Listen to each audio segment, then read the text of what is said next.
My name is Natalie Updike. I am supporting the early childhood sector of the Kansas City Physical Activity Plan. I think some of you have met our other team member, Kelly Clay, but she, coming into this year, will be taking over more of the leadership role. So you might be seeing more communications from her this year. But I'll still participate in the meeting, so you'll still see me. And we have some new faces, so I think we'll go around and introduce everyone. Kelly, would you like to go first? I'm Kelly Cahill, the director at Daycare Connection, and we are one of the child and adult care food program sponsors here in Kansas. And last year I worked with the early childhood sector when we did that was my first time working with the sector when we did the conference for, what do we call that? Moving and Grooving? Yeah.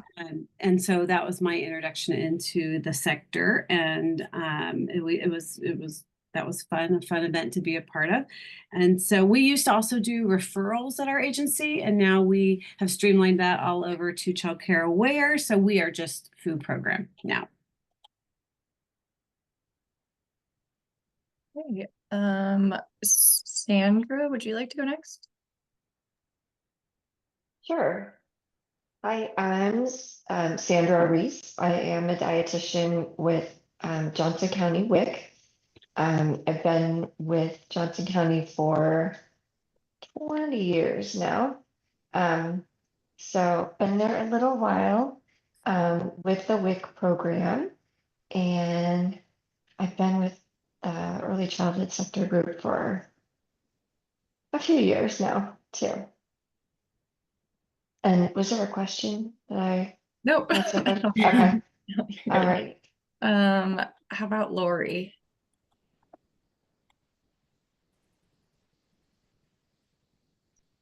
Sorry about that. Oh my goodness. Okay. Yes. Good morning. I'm Lori Wellner. I'm with K-State Research and Extension in Wyandotte County. And I've been with the early childhood sector off and on. So it doesn't always work with my timing to plug into the meetings, but glad to be back. So thanks, Natalie. Yeah. And then we'll have Chelsea go. Hi, I'm Chelsea Crock. I'm at the University of Kansas Medical Center. I'm an assistant professor there, so I primarily do research in 0 to 5, and I mainly work with physical activity and sedentary screen time and outdoor play. I've done some stuff in nutrition as well. I'm new, or I've been in Kansas about 1 year, but I have worked in the past with the early childhood community and especially in homes. So this is my first meeting. I did go to some of the other bigger collective meetings. So. Yeah, for those of you that missed it, she was our featured presenter at our December quarterly meeting. So if you go to our KCPA Plan YouTube channel, you could watch a recording of that if you're interested. And next we'll move on to our presenter today. We have Rosanna Muniz. She's the director of Mill Creek Nature Play Preschool with Johnson County Parks and Recreation District in Shawnee. She's been directing the preschool program for over 20 years. In the past 12 years, specifically at the nature-based play program.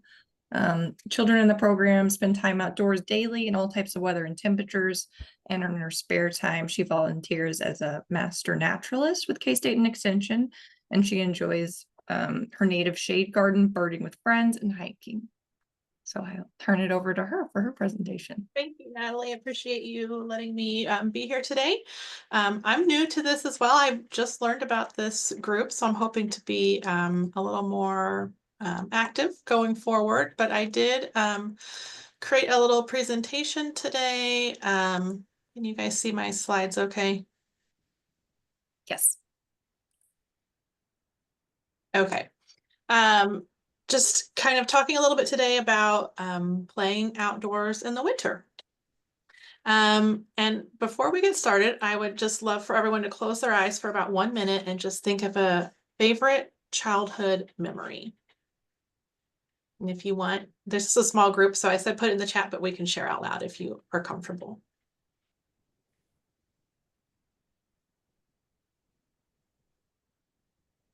I don't know if it's my memory, but my kids are in this age range and we just moved here from Louisiana. So they're learning what sledding is. And so they Oh. are, which is they just like put the sled on the snow and just pretty much walk around with it because they Yes. just, haven't figured it. So I think it's been Right. really interesting learning sledding to them, just Love it. doing it. So It's all new experience for them. Where'd you Yeah. come from, Chelsea?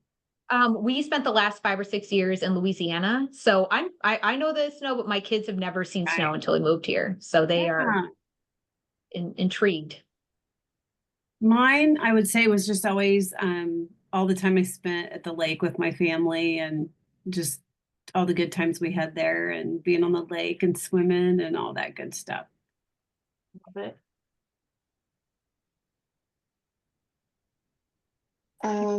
I think for me, one memory that comes to mind is I grew up in a small town, and so we had 4th of July parades and just lots of people in this little parade that went around our town, and everyone, threw out candy, and then we had fireworks, a big fireworks display after the parade. So it's one of my best memories. Thank you for sharing. I'm not sure like it's a one-time memory, but it's maybe a collection of. I grew up in a small town, a couple of miles outside of town, so on a farm. So in and of itself, there were just really some wonderful memories. I mean, a lot of make-believe play, with dolls, and you kind of made your own fun because we just weren't close to a lot of people. So, so yeah, that was kind of cool. Thank you.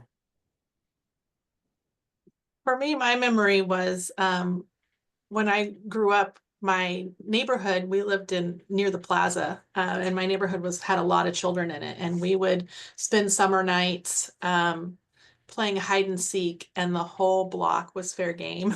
And I always had one spot that I hid and no one could ever find me. So I always felt like really proud of myself that I was the champion of the game. Thank you for sharing your memories. Just to tell you a little bit about Nature Play Preschool, we opened in 2013. We had 1 kiddo when we started. We are now up to, it varies every year because we are a part-time program, but an average of 40 children every year. We usually have wait lists to get in as well. We do try to keep our ratios pretty low, 1 to 5 to 1 to 7. The legal ratio is 1 to 12, just because we are outdoors so much that, we don't have fences or walls to keep children. So we try to have extra eyes all the time when we're outdoors. We do serve children ages 3 to 5 in a mixed age classroom. And we do have indoor and outdoor spaces. And our outdoor classroom was certified by Nature Explorer a couple years ago. If you're not familiar with Nature Explorer, I think it's a branch of the Arbor Day Foundation. And they basically set forth parameters for your outdoor space. And if you meet all of those parameters, you can receive certification from them. So our outdoor space has like essentially different learning centers kind of to mirror an indoor classroom, as well as some running space and lots of different types of activities. But our mission is to provide young children with a high quality, developmentally appropriate educational experience while inspiring them to grow their love, appreciation, and understanding of the natural world. The kiddos actually right now are outside playing this very minute.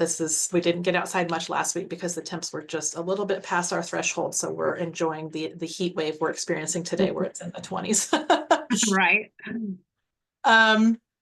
So I'll just start a little bit. I don't know how much you guys already know about, children in nature. So I'll just kind of go through this somewhat quickly, but some of the cold hard facts, and these are a little bit dated. They're from about 2015 or so. But I think the trends are probably still the same, that children spend less time outside than the generation before them did. They spend a lot more time on electronics. And children under 13 only spend about 30 minutes per week of unstructured outdoor time. So that's not things like soccer or sports. That's just like free play outside. Nature experiences for children are being replaced by TV, like podcasts, cartoons, wild kratts, things like that. They're learning about nature through electronics instead of directly from nature. And it's always a little bit of a risk I take when I do that first activity where everyone shares a memory. But so far it hasn't failed me. Everyone always shares an outside memory. And I just worry that 20 years from now that might not be the case for some of our kids, that their memories won't involve the outdoors or nature. Though not all these things are necessarily directly related to not being outdoors, there are a lot of changes in our children's physical health happening, more childhood obesity, diabetes, heart disease, asthma. We're also seeing decreases in social emotional skills with our children. And you kind of have to wonder, is some of that related to having a more sedentary lifestyle and less experiences outdoors interacting with others? But one thing that really doesn't get talked about when we talk about not being outdoors or being indoors more is that we're losing our sense of place. And sense of place is having an emotional attachment to a particular place or a sense of belonging. And I'll tell a little story really quick. We take our kids to local parks a lot for hiking. And we went to this one park where there was a tree that had been cut down and it left this giant stump, and the kids loved to climb this tree stump. And it was almost like a rite of passage because we wouldn't really assist them. That we encouraged them to try to do it themselves, to try to get up there, but they also had to have a plan on how they were going to get down once they got up to the top. And so once they finally achieved that big accomplishment of climbing to the top of the stump, it was just this huge moment of pride for them. And one day we went to the park and the tree stump was gone. They had taken it out. And the kids were just heartbroken. They were like, "Where's our tree?" And they had developed a sense of place or an attachment to this particular park or this particular area. And when it was gone, it was really sad for them. It was sad for us to see how sad they were. But what we're seeing is that kids aren't forming this sense of place because they're just not outdoors as much. And this lack of attachment is equaling a lack of commitment. And so basically when you don't experience a place, you don't care about that place and you don't want to protect or preserve that place. And so this kind of increases generationally as detachment occurs. And there's a couple quotes I put there. I won't read them, but I just think that they really kind of highlight what this means, what's happening for our kids. And I'm not sure if you guys have ever read Last Child in the Woods by Richard Louv. He's actually from Kansas City, but he talks about this term, nature deficit disorder, and it is not a medical diagnosis, but it's just a term that he came up with to describe what happens as we become more detached from nature. And he's quoted as saying, "Sitting is the new smoking." That just having this sedentary lifestyle, indoor lifestyle, is really detrimental to our health in a variety of ways. So if you guys want to share what you feel is important about nature, what nature does for us physically and emotionally, why you love nature, I'd love to hear some of your thoughts. Well, I know for me, I just always feel when I can get out and I like to just like go hiking with my dogs or whatever. Even when we've done family vacations to Colorado, there's something just about when you're in nature, not only what it does for you physically, but I think it's a mental health thing. And maybe just because you're moving, but nature just brings calm and peacefulness for me. I feel the same way.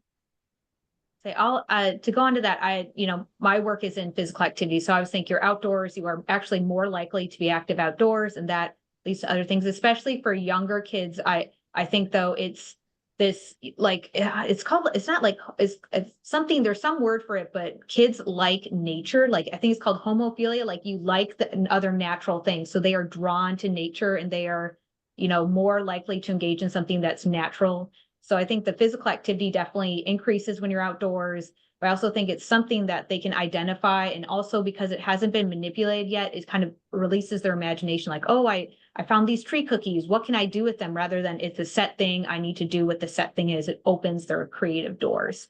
So 100%. Well, these were some of the things that I had come up with, what I feel nature does for children and adults equally.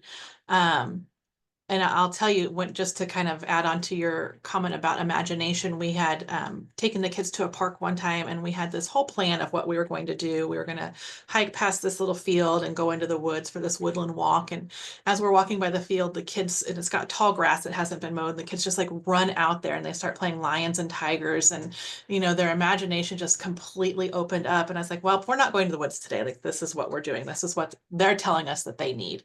And it was just this really beautiful moment to see their imaginations just run wild. So, and you may have also heard of the theory of multiple intelligences. This is from Howard Gardner in 1983. And he says that there's 8 different types of intelligences, and everybody possesses all of these to different degrees and is a unique blend of different intelligences. And I think that some of these are definitely more valued in our school system than others. Primarily like the reading, writing, and arithmetic seem to be really valued in our society. And I think some of these other things don't get as much emphasis or attention that they need. And one of those is the naturalistic learning style. And I listed all the characters there. And I can tell you that this describes me 100%. This is absolutely me. And we were on a walk, my husband and my sister, this weekend, and I'm a birder, and I was just pointing out all the birds, and my husband was like, I don't even see these birds. What are you talking about? Like, kids, that's just not his learning style. And so I just think it's really important that as we're working with children, that we're considering the naturalistic learners that are in our programs and the kiddos that we work with, and meeting their needs as well in what we're doing. But there's also a lot of benefits for outdoor play specifically, other than just the general benefits of being outdoors year round. But there's different sensory experiences. You're learning about life cycles and seasons. You're getting fresh air that we so lack in winter. We can use our 5 senses in different ways. We can do problem solving. There's just a lot of things that each season offers, different from the season before or after. And I always like to emphasize too that just because it's cold outside doesn't mean that your kiddos have lost their sense of desire, to play, or their energy to play. They're still developing, they're still growing, they still need these experiences. So it's best to get them outside to get their needs met. And I always like to talk a little bit about some myths involving being outside in the winter. And the first one is, well, you're going to catch a cold out there. For some reason we've associated with being sick with being outside when it's cold out. And we all know that that's not true. It's germs that make you sick. Germs love to be inside where it's warm, actually. So that's typically where you're catching your illness from, is being inside. So not only you're getting fresh air when you're out there, you're getting a break from that germy air, you're catching your vitamin D. There are schools in Scandinavia, they're called forest schools, where they're outside year round. They don't even necessarily have indoor facilities at some of these programs, and they have low light in the winter, snow, near freezing temps. Sometimes they have a different perspective on child rearing there, and they do let their children build and make fires to stay warm. Whereas here, that would be like an immediate no with the health department. But and then there are forest schools here in the US too. There's one up in Minnesota that 2 years ago went outside when the wind chill was -70. I mean, their kids were bundled head to toe. There wasn't an inch of skin exposed on those kids, and they were outside playing in that. So, you can always get outside if you're dressed appropriately. I do like to say, though, that cold weather can exacerbate issues like asthma. So do make that consideration if your children in your program have a health condition. Second myth is, well, if I'm cold, you're cold. I see these kiddos running around outside and they're like, I want to take my coat off. And I'm like, are you kidding me? It's freezing. But they're running and I'm certainly not. So they probably are getting warm. lots of different factors play in when you're thinking about body temperature. I have one teacher that's probably outside right now in a sweatshirt, and one that's bundled head to toe with heated vest, heated gloves, and heated socks on. So, everybody's just different in their temperature and their body regulation. So we try to trust the children, but we do also exercise our adult judgment when helping them decide what layers to take off. And sometimes we might just say, well, why don't you take off your hat and unzip your coat? And then if you're still hot in 5 minutes, then you can take your coat off. Like we try to help them make those decisions so that they don't get cold. You can't get sunburn in winter. That's obviously another myth. You can get sunburned year round. So we do encourage our families to apply sunscreen to kiddos in the winter as well. And last myth is you can't get dehydrated in winter, which you can get dehydrated anytime you're sweating, you haven't had enough liquid. So it's always important to have water, and each one of our kids does bring a water bottle to school daily, and we take them outside with us when we're out there year round. All right, how do you stay warm in the cold temps, and how do we help our kids stay warm and our families understand what their kids need to play out in these temps? First of all, we almost never look at temperature, we look at wind chill. And primarily we're looking at wind speed when we're making our decisions about winter play outdoors. Generally speaking, if the wind chill is 32 degrees and above, it's pretty safe to be outside if you're dressed appropriately. When the wind chill drops below that, that's when you kind of need to start making some changes to your attire and watching children to make sure that they are being safe and comfortable in those temps. I love this little graphic. It just talks about the different layers, base layer, mid layer, and top layers for how to dress based on how cold it is outside, essentially. And this saying, there's no such thing as bad weather, only bad clothing. I think it's an old Scandinavian saying, basically saying like, there's not bad weather. You just have to dress appropriately for the conditions outside. So these are the policies that we share with parents when they're enrolling about our outdoor play, specifically in winter. We let parents know that, a calm, sunny 25-degree day can feel way better than a windy, cloudy 40-degree day. So we don't really put like a specific temperature saying at this temperature we'll be outside for this many minutes and at this temperature we won't go outside. We really just judge it on the overall conditions, as well as how comfortable are the children and how comfortable are the teachers. We do have the hard limit of wind chills below 0. We won't go outside. We have gone outside when it's been 0 to 1. We might only be outside for 15 or 20 minutes, but we still try to get outside on those days. If it drops below 0 wind chill speaking, we would not go outside. In the morning class, afternoon class might try to get outside. And then we kind of list everything that children might need to be prepared for outdoor play, and go over again, like the base layer, mid layer, and outer layers. We also always make sure that we have some extra items on hand. We have extra snow pants, coats, hats, and gloves here. The one thing I'm missing is boots. I need to get some extra boots. Just for those inevitable times that someone has thought they had something in their backpack and didn't. It happens. But generally speaking, our kids do come with their own gear every day. And some other tips, that we share with families are, having insulated boots, having waterproof gloves when it's snowy out, and then just making sure that they have extra layers so that as they do start to get warm, they can take off their outer layer. And lastly, I was just going to share some activities that we enjoy doing with our kids here at Nature Play. We love making different ice art, and when the temperatures drop low enough, you can add different colors to it with food coloring. You could add, natural elements. You can hang them up. You can build with them. There's just lots of different things you can do with ice that are a lot of fun for kids. We always do usually a unit on trees usually in December, most often, where we compare deciduous trees to coniferous trees. We learn the difference between the two types. We'll go out and collect pine cones, needles. We might make like evergreen branch paintbrushes for them to use, and just kind of learn the differences between different types of evergreens. Of course, this year isn't an Olympic winter year, but that's okay. You can still, like with the snow we had last week, we can still do a lot of fun snow Olympic type activities. You know, jumping in the snow, snowball toss, hurdles, and of course they'll come up with their own fun games too. Snow art is so much fun. They absolutely love painting snow.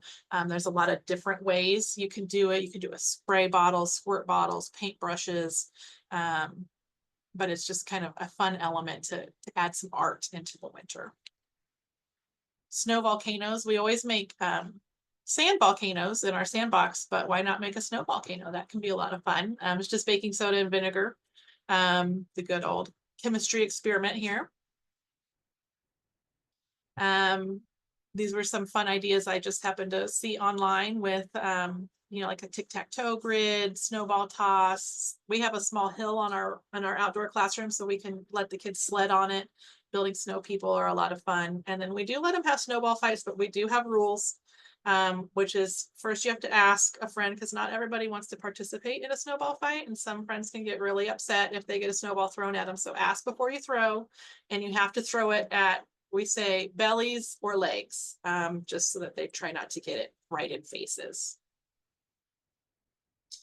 With the extreme temperatures that we had last week, frozen bubbles are a lot of fun. The colder, the better to get these to work. It's a little bit hard for preschool age children. It might work better for elementary, but the kid, you know, the adults can do them too and show the kids. But these were some tips that I found for trying to make the frozen bubbles, just because they do burst pretty easily. But they are a lot of fun to observe. This is a picture of our mud kitchen outside, and in the winter it can become a snow kitchen.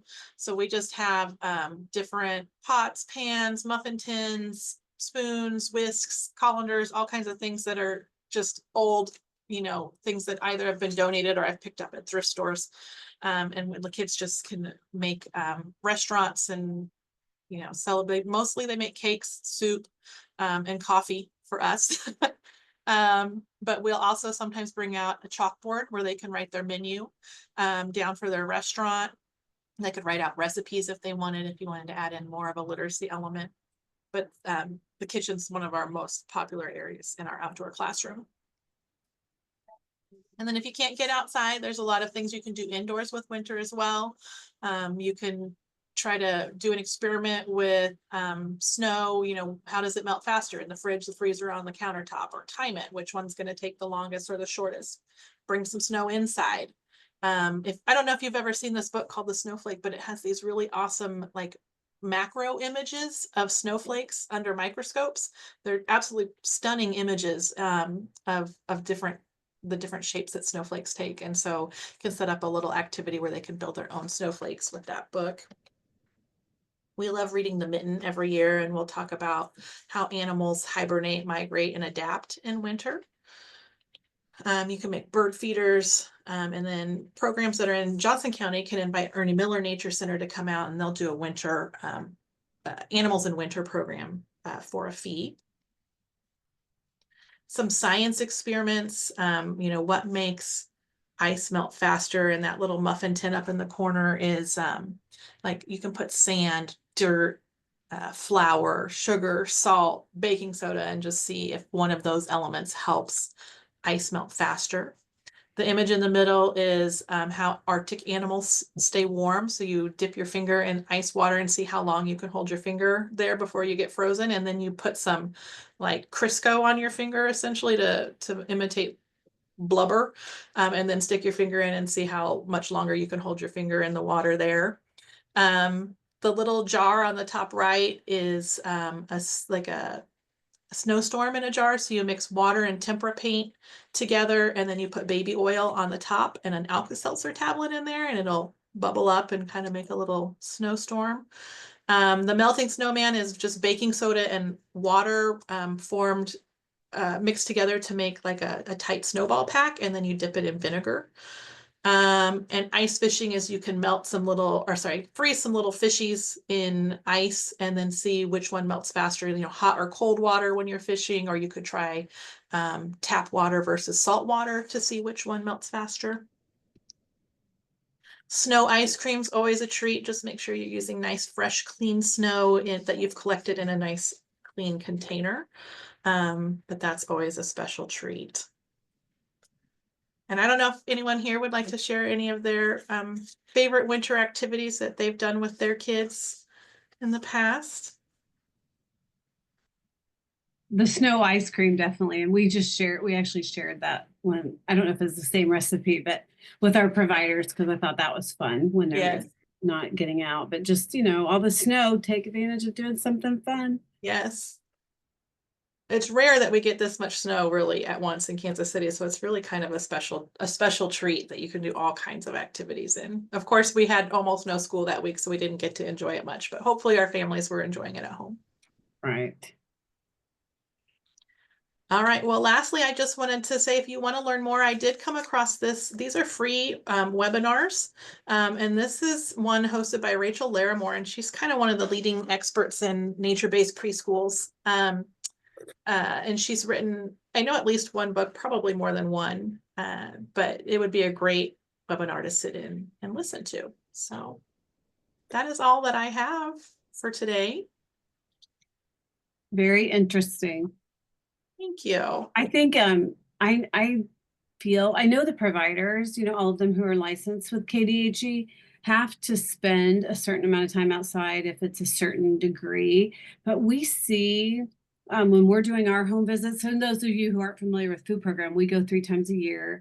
We work closely with our health departments and that kind of thing. We don't see them taking their kids outside enough. And especially if they're under 1 year old, especially in group situations. If there's 2 of them, it's always one of the group providers staying inside with the babies.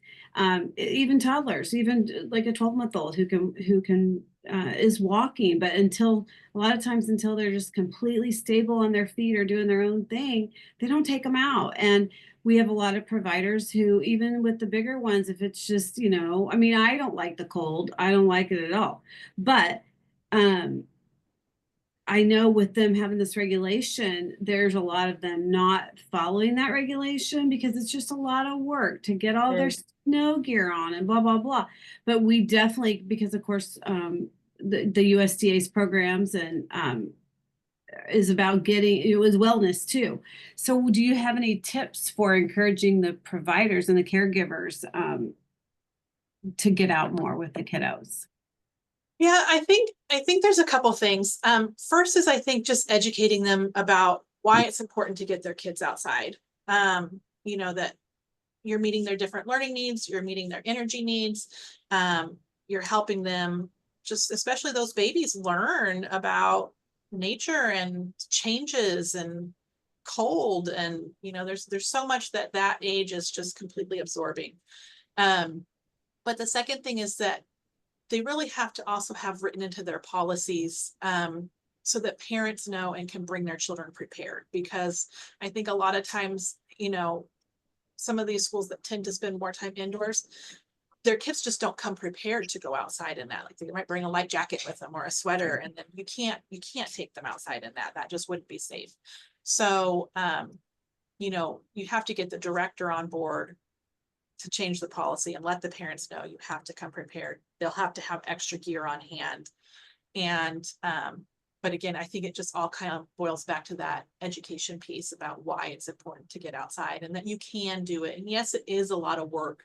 And we have a debate every morning. I'm like, okay, do we start outside or do we go out at the end of class? Do we want to get them undressed or do we want to get them dressed? And, our kids are 3, 4, and 5, so they're a little bit more independent than babies, but some of them still cannot do that on their own. And it is a lot of work to get 20 kids bundled up to go outside. But, Sure. but I always tell the providers, I'm like, It tires them out if you do. Just like when I take Yes. two big dogs. If I can't get my two big dogs outside, like Yes. yesterday, I made sure before the football game, my husband was gone, so like I'm gonna get these dogs out and get them tired out so they don't Yes. bug me during the Chiefs game. Uh-huh. But I think it's the same concept. Like there's so many reasons they're better behaved when they get that energy out and that. But I don't. It is almost alarming to me how many of our providers are not following those policies of getting those kiddos outside when it's cold. I mean, we can tell when we haven't been outside with our kids because we're all teachers, we're all just staring at each other like, what is happening in here? Because they didn't get their energy out. They didn't have that opportunity to run around and get the fresh air and burn off some of that cooped up energy from the night before. We do have a slight bit of an advantage because we are a preschool and we have a set start time, 8:30.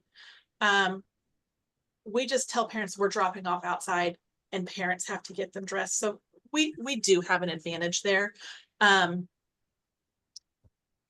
But when we start to get a little bit warmer, our outdoor classroom turns into an absolute mud pit.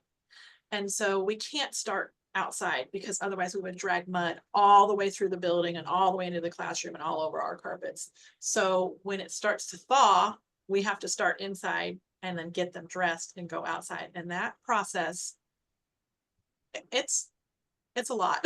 But to me, it's worth it. It's worth it to get them outside and connected so that, because for me, it's not just about the health aspect. It is about like that sense of place and that emotional connection to the earth so that we can have future stewards of our environment, who care about the planet enough that want to take care of it as they get older. And if you don't experience it, you can't care about it. So it's so important for them to get outside and experience it.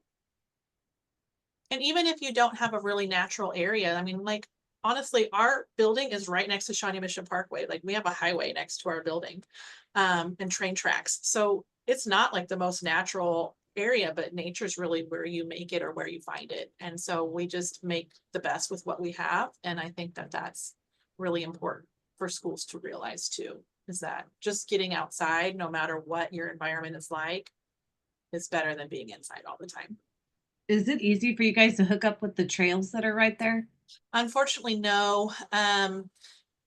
We would have to cross a street and walk quite a distance to get to the trail. So by the time we got to the trail, I think they'd be pretty tuckered out. So it's I just not. wonder because I know where you are, but I was like Yes. trying to picture because I know some of those trails kind of Yes. go under Shawnee Mission Parkway and back by your building, but I couldn't remember how close. Yeah. It's not. It's probably a quarter mile or a half mile to the trail, but when you get about a mile's worth of walking in this age, they tend to get fairly tired, which I think is kind of funny because they can run outside for 2 hours, but you ask them to walk on a trail for 1 mile and they're worn out. So I want, Connie, I'll let you go. Oh, okay, I'll go. So I think this is a really interesting, just, I don't know if culture, if it's not if, it's when we're gonna go outside. I think that's a really interesting, even just, how you're thinking through like, well, if it's muddy, we're gonna go later. And so I just wanted to elevate that's just a very interesting culture. It's not if, it's when we're gonna go out. Right. I wanted to bring up that you said, your outdoor play environment is Nature Explorer certified. And so though we've talked about the policies, how important do you think it is that your, environment is already, certified, it meets the high level? And a lot of our early childhoods they'll have a pretty good outdoor environment, but they might not hit all of it. So do you think that really helps that you have, it's certified, you have everything, or how do you think that influences their outdoor play? I think the certification is just a title to have, for sake of having, because you can have all of this without having the certification and Okay. going through the process and having the official title. But to me, again, I don't think that having your space be extremely natural is the most important part of getting outside. It's just getting outside is the important part. Learning to appreciate the cold, and finding the joy that winter can bring you. Because I think a lot of people are like, it's too cold. I hate winter. I hate snow. I hate ice. It's this real I don't know what word I'm looking for, but it's just a really dislike of winter. A lot of people have a dislike of winter, and if everyone could just find one thing they like about winter and get out and enjoy it, why not? But no, I don't think that having the official title is that important. I With guess that- I should clarify my question. So the Nature Explorer, what things do you need to have that, and having all of those together? Because some people just have a playground, that's it. Right. Yeah, You so- have to have, I think it's around 10 different centers. So you have to have like open running space. You have to have climbing things, which for us, we just have some big boulders. You have to have music, some kind of art, but it doesn't have to be like art that you think of inside. Like it can be like sticks and pine cones for making like nature art pieces. You have to have a big building area. So like big logs and rocks, and like big body movement. Small building. So like we just have some like little wooden blocks outside. An entrance area, like a formal, like for us, we just have like flower pots with flags that say welcome. It doesn't have to be anything fancy. I feel a gathering area, and then mud or sand in water, one of the three, I think you have to have. So those are the elements that help you get the certification. You'll also have to write like a statement about how you're using your space, how are you helping your families connect to nature. Trying to think, I think there's like a couple other things, but that's the main bulk of it. Sounds like you still have that's a lot still. Just to have Yeah. all those centers, that's really great. Yes. And we have, I mean, our outdoor space is really big.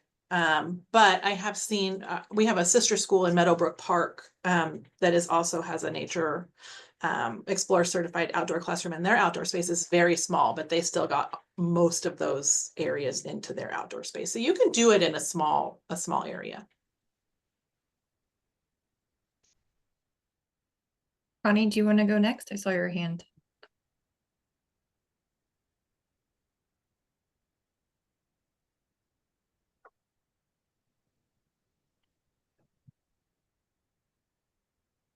Okay, does anyone else have any other questions? Rosanna, do you guys do any kind of training for other groups on this?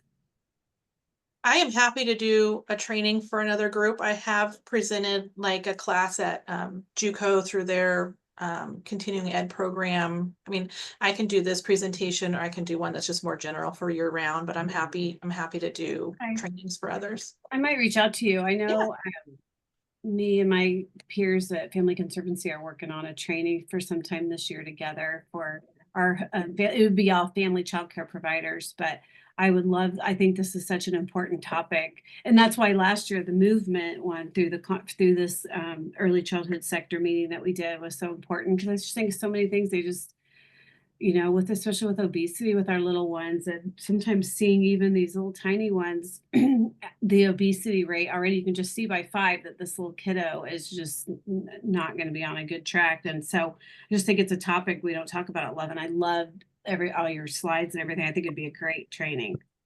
Yeah, reach out, Mom. I can put my email in the chat. That'd be great. But yeah, I'm happy to do a training, because I think, again, just getting that education piece out there to other schools, and especially the directors that are making their program policies, is so important, just so they understand the importance of why you need to get your kids outside. Yeah, thank you.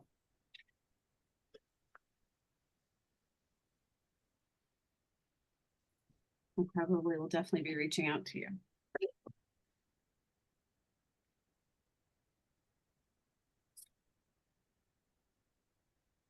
And we can count wellness and movement things for our providers for their nutrition training that we're required to give them. So I love Oh, great. getting off that topic of whole grains and all those things we are required to present on. So I just really love this topic. Just to follow up on that, do you guys do any gardens, or do you Yes. like plant anything that they can then eat? Okay. Yes, so we have 4 raised beds along with 8 large pots. One bed's dedicated to strawberries year round, but then the other 3 beds are seasonal veggies. The kids, we usually let them vote on what they want to plant. I partner with Kansas City Community Gardens, so we get all of our seeds and sprouts from them at a very reduced rate. And so then the kids, once they've decided what they want to plant, they help plant it, they water it, we weed it, and then they harvest it. And some of it gets eaten right then, some of it they like to take home. We don't use that much of it at school, other than just eating fresh from the garden. That's that's awesome. We're also trying to put together, I think the K-State Extension Office is going to be helping us with it, but in CACFP, there's a lot of farm to plate initiatives that we're trying to put together. And I think they're going to be helping us with a gardening with children curriculum. And there's a great curriculum box that we got for everybody. So I think they're going to be helping us with that. And I'm like, something like this would be a great pairing with that. Yeah, yeah. Thank We you so do. much. Yeah, we also have native gardens. We have a huge butterfly garden that's like probably about 75% native plants. And then we have what we call our prairie, which is kind of just an attempt at a tall grass prairie that we have fenced in for the kids to go out into. That's great.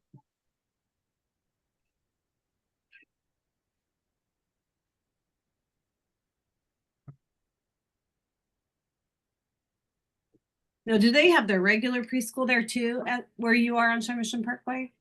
Is it separate? Is your outdoor nature play program different than your regular program? No, we just have the one preschool program. We just have an indoor space and then the outdoor space. Gotcha. So we can use both. And then the rest of the building is actually a gymnastics facility. So yeah, my kiddos used to, not for the preschool programs, but for the gymnastics. yeah. Well, thank you. I really enjoyed the presentation. Welcome. Thank you all.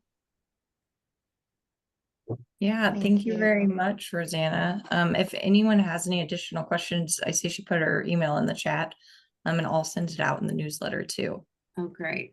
That'd be great. We're getting to the end of our meeting, so I just want to share about our next meeting. We generally meet on the 3rd Monday, but again, there's another holiday on the 3rd Monday next February, so we're also thinking about pushing it back to the 24th and to skip President's Day. You could scan the QR code right now to register, or on our KCP plan website on the calendar there. It always lists our meetings on there too. And then another meeting reminder, this is just a save the date to put on your calendar. Our Kansas City Healthy Lifestyles Collaborative quarterly meeting is going to be March 18th on a Thursday at the Kauffman Foundation Conference Center again, from 9 to 11. As always, breakfast will be provided. And for those that can't attend in person, there is a virtual option. And we record the meetings too if that date doesn't work out for you. And I think a couple other updates. Our business and industry sector is working with Kansas City Corporate Challenge to do sports equipment donations for programs that just don't necessarily have resources. It's trying to make sports and physical activity opportunities accessible to more children throughout the metro. So they have some partners identified, like the YMCA, their Learn to Swim program, Cornerstones of Care program, a couple of more rec, like open access play programs in the metro area. But currently, I don't think anyone on that list is early childhood age focused programming. So if any of you know of any programs that you think would be good recipients of or need some of this extra equipment to allow for physical activity opportunities, I would like those contacts, and I could reach out and see if we could get them on the list for some equipment donation. Natalie, could you go about that in a way that, say some of the other agencies like us and Family Conservancy, different kind of agencies that work with the home providers, could we help in that with being I a think you could, contact? or if you just know of specific items that are in need, That's how we're gonna put out the list, is like specific items. And then, so maybe you just reaching out to see what some of those are would be helpful too. Like that the providers feel they Yeah. could use in their programs? Yeah. Okay. And then just send that information to you? Yeah, I think communications about what the items will be will go out next month. And the corporate challenge kickoff event is that like first week of April, I think, and that's where they'll do primary donations, unless specific businesses do drives at their locations too. I know for early childhood, like for our providers, they always, we had given out sometime like the couple of the mini parachutes. And so the ones that they can use with the real little ones, that like, I don't know, the little ones, I think 8-10 kids could stand around and do different things with. But I know that is always something that providers love and don't usually splurge to buy themselves for their programs if that helps right away.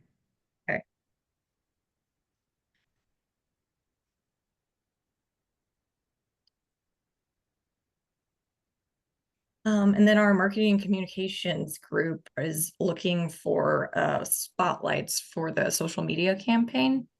So if anyone wants to feature their own organization or an event or a program, they could do a little write-up and story and publish that and get them on the calendar. So you can email me about that too. I can put my email down.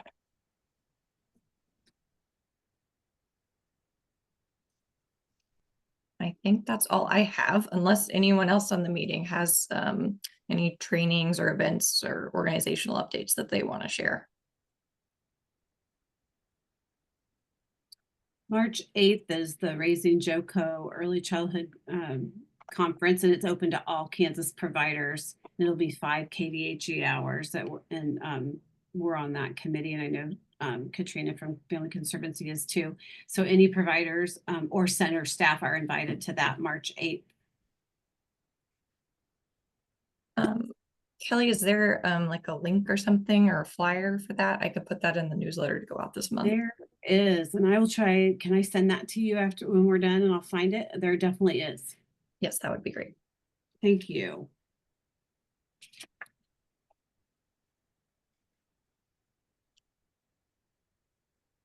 Okay. Thank you again so much, Rosanna. Yeah, thank you. Thanks for having me. Yeah. Okay, everyone, have a great rest of your week. It was nice to see you all. Nice to see you. Thanks, Natalie. Thank you. Bye.